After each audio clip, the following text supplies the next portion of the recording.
दिनैनि गोदान भिडिअ'आव आरो फिन खेबसेबाव बरायफिनबाय। आसाम अरुणोदय 3.0 नि नोंथांमोननो मोनसे बिग आपडेट लानानै फैदों। मानो होनोब्ला जोंनि BTC आव जाय बिथांमोना गोग्लैयो, नैबे जुदि नोंथाङा अरुणोदय 3.0 खौ एप्लाइ खालामदोंब्ला नोंथांमोनाथ' बयबो मिथियो। बे अरुणोदय 3.0 नि रांखौ जोंनि BTC आव नैबे बोहैथि माननि 12 डिसेम्बर, दा डिसेम्बर हाबबाय, दिनै 1 तारिख, नोंथांमोना नैबे 12 डिसेम्बराव रां मोननो थांगासिनो दं। गोबाङानो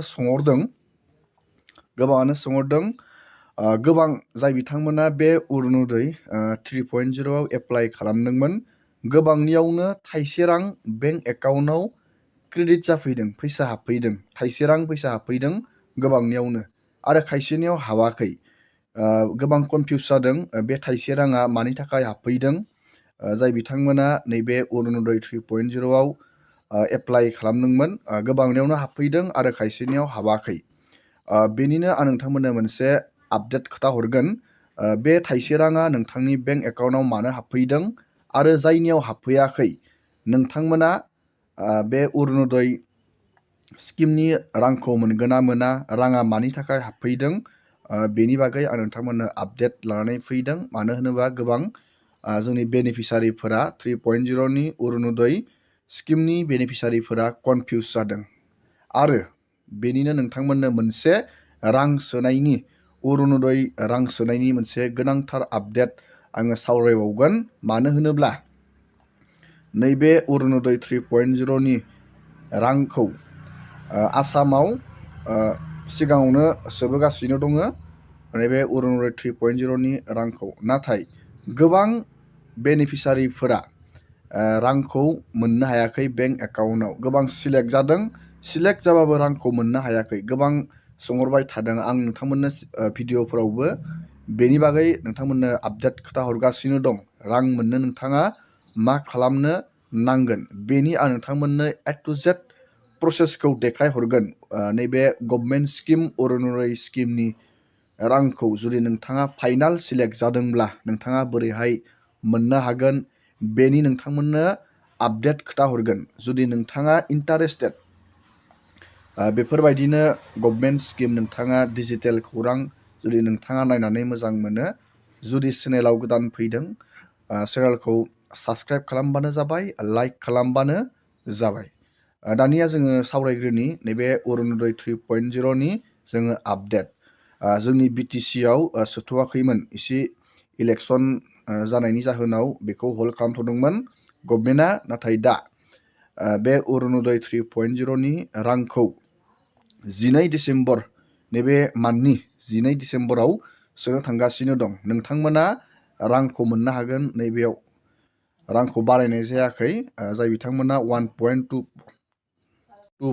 आव एप्लाइ खालामनानै जुदि नोंथांमोना 3.0 आव एप्लाइ बानायफिनदों, नोंथांमोना नैबे 1250 रां मास मोनफ्रोमबो नोंथांमोना बेंक एकाउन्टआव मोननो हागोन।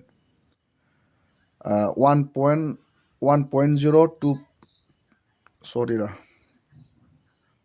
1.02.0 नि आं बाथ्राखौ बुंनाया जाहैबाय, जुदि नोंथांमोना 1.02.0 एप्लाइ बानायनानै रां मोनखाबोबाय दंमोन, नोंथाङा नैबे गोदान, नैबेयाव नोंथांमोना नुनो मोनदों 3 जादोंमोन, गोदान बेयाव डकुमेन्ट लाफिनदोंमोन गभर्नमेन्टआ। जुदि नोंथाङा 1.02.0 आव रां मोनखाबोबाय दंमोन, नैबे जुदि 3.0 आव नोंथाङा गोदान आर'जलाइ गथायफिनाखै, नोंथांमोना रांखौ मोननाय नङा। मानो होनोब्ला रेशन कार्डखौ गभर्नमेन्टआ मेन्डेटरि खालामनानै होदों नैबे 3.0 आव। जाय बिथांमोना बे आगोलनो 1.02.0 बे अरुणोदयआव नोंथांमोना जुदि एप्लाइ खालामनानै रां मोनबोबाय दंमोन, नैबे 3.0 आव नोंथाङा रेशन कार्ड जुदि गभर्नमेन्टनो देखायनो हायाखै, नोंथांमोननि अरुणोदयआ 100% दानजागोन नैबे 3.0 आव। दानिया नोंथांमोना बेनि एमाउन्टखौ मिथिखादों, नैबे 1250। 1250 रां नोंथांमोना मास मोनफ्रोमबो मोनगोन। गोबां बेनिफिसारिफोरा गोदानै मोननो थांगासिनो दं। दानिया गोबांनियावनो फैसा हाबफैदों 1 रुपिस, गोबांनियावनो थाइसे रां हाबफैदों। बे राङा जाहैबाय गभर्नमेन्टआ नोंथांनि बे बेंक एकाउन्टखौ चेक बानायदों। मानो होनोब्ला दानिया डाइरेक्टनो मोनसे क्लिकआवनो फैसाया नोंथांनि बेंक एकाउन्टआव हाबफैयो। नैबे सिस्टेम आं नोंथांमोननो बे सिस्टेमखौ खोन्थाहरदों। सिगांबो भिडिअफोराव आं नोंथांमोननो खोन्थाबाय दं। नैबे सिस्टेमा direct benefit transfer. Direct benefit transfer बेखौ बुंनाय जायो DBT, डाइरेक्ट बेनिफिट ट्रेन्सफार। आदारजों बेंकजों लिंक, बेयो मेन्डेटरि। गोबांनि बेंक एकाउन्टआ आदारजों लिंक गैयैनि जाहोनाव गोबां अरुनदयाव सिलेक्ट जादों, बा अरुनदय नङा, PM किसान बायदिसिना गभर्नमेन्ट स्किमाव नोंथाङा एप्लाइ खालामदों। बे DBTआ इनएक्टिभ जानायनि जाहोनाव नोंथांमोना रांखौ मोननो हाया। आसामनि दाब दाब जायगायाव गभर्नमेन्टआ 3.0नि रांखौ लन्च खालामबाय, नाथाय गोबाङानो रां हाबिनि प्रब्लेम खोन्थाहरदों। बेनो जाहैबाय नैबे DBT सिस्टेम।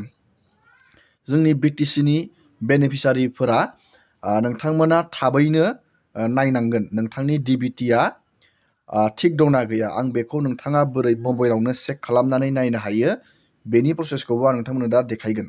आरो नोंथांनि DBTआ एक्टिभ दंना गैया नोंथाङा बोरै नायो, मबाइल फनजों आं नोंथांमोननो दा देखायहरगोन। मानो होनोब्ला रां सोयैनि सिगांनो नोंथांमोना बे रां हाबनायनि प्रसेसखौ नोंथांमोना थिग खालामनानै लानांगोन। नङाब्ला खिन्थु नोंथाङा सिलेक्ट जाब्लाबो गभर्नमेन्टआ जेब्ला रांखौ लन्च खालामगोन नोंथाङा रांखौ मोननाय नङा। बेनिनो नैबे नोंथांमोननि बेंक एकाउन्टखौ चेक खालामनो आदारजों बेंकजों लिंक जादोंना जायाखै, नोंथांनि बेंकआ अके दंना गैया, बेखौ नायनो थाखाय 1 रुपिस गोबांनियावनो बेंक एकाउन्टआव हाबफैदों। मानो होनोब्ला 12 डिसेम्बराव रां सोगोन, बेनिखायनो नोंथांनि बेंक एकाउन्टखौ भेरिफाइ बानायदों। नोंथांनि बेंक एकाउन्टआ थिग दंना गैया। जेब्ला गभर्नमेन्टआ 1250 रांखौ जेब्ला सोहरगोन नोंथांनि बेंक एकाउन्टआव राङा हाबगोन ना हाबा, बेनिखायनो बे 1 रुपिस रांखौ नोंथांनि बेंक एकाउन्टआव सोहरग्रोदों। जायनिया बेंक एकाउन्टआव 1 रुपिसआ क्रेडिट जादों, नोंथांमोना 100% अरुनदय स्किमनि 1250 रांखौ नोंथांमोना 12 डिसेम्बराव मोननो थांगासिनो दं। आरो जाय बिथांमोननियाव हाबफैयाखै नोंथांमोनाबो जिंगा सिथ'नाङा।